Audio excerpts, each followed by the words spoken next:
Debunking Myths, Summarization by Heather Stanishevsky for Concordia University, September 2019.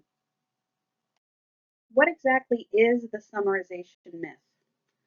Well, generally speaking, summarizing is time spent on information and delving into the text, then condensing it into your own words. This activity should enhance learning, but does it? Let's look into this further.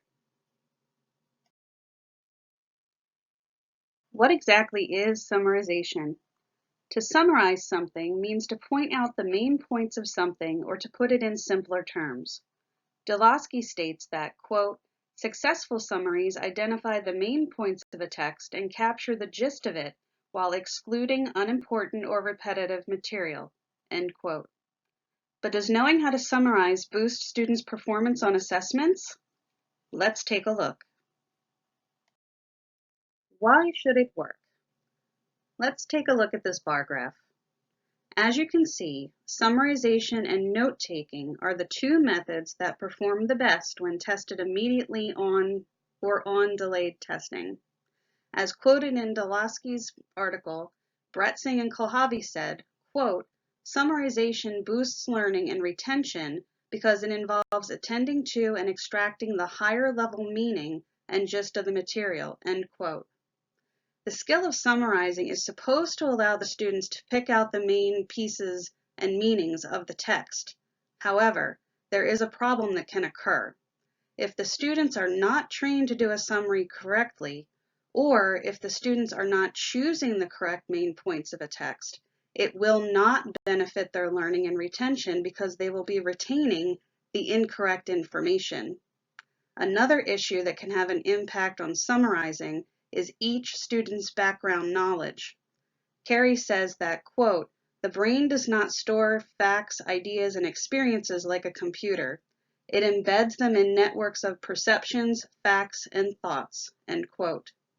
If the student has had no exposure to the topic of discussion, they will have no prior knowledge to link the information to. Debunky says that, quote, higher quality summaries that contained more information and that were linked to prior knowledge were associated with better student performance, end quote. General effects of summarization. Let's look at learning conditions and student characteristics. Learning conditions. What kind of summarizing are we actually asking the students to do? Simple summarizing is using a simple sentence to sum up a smaller piece of text. Complex summarizing is where the students have to summarize an entire lecture or an entire chapter in a textbook. Well, which one is better? Well, to tell you the truth, nobody's sure. According to Debunky, the debate remains unresolved, perhaps because what constitutes the most effective summary for a text likely depends on many factors, which include the student's ability and the nature of the material, end quote. The other open question, which involves whether studied material, meaning their textbook, should be present during summarization. Is it best to have the text there for students to refer to or not? It is true that having the text present can allow the student to look back at the text and pull out important information, but retrieval benefits building their memory. So if a teacher assigns summarizing for homework, this would support Carey's theory dealing with homework and information retrieval, which Carey says, quote, simply changing the venue improved retrieval strength, therefore boosting memory by 40%, end quote. So does it matter which method you use? According to Debunky, the answer to whether studied text should be present during the summarization is, quote, most likely a complicated one, and it may depend on people's ability to summarize when the text is absent, end quote. Student characteristics. Age plays a factor because the ability to summarize depends on the development of the brain. Elementary school students will struggle with summarizing because they struggle to find main ideas in a text.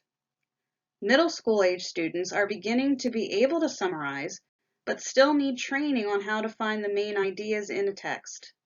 Teachers have to model this skill and have the students practice this skill and receive teacher feedback on whether or not they are doing it correctly. At this level, there are two components that impact a student's ability to summarize. It depends on the student's individual writing ability and their interest in the material. A student's writing ability is an obvious factor for writing summaries, but what does influence have with interest in what they're reading?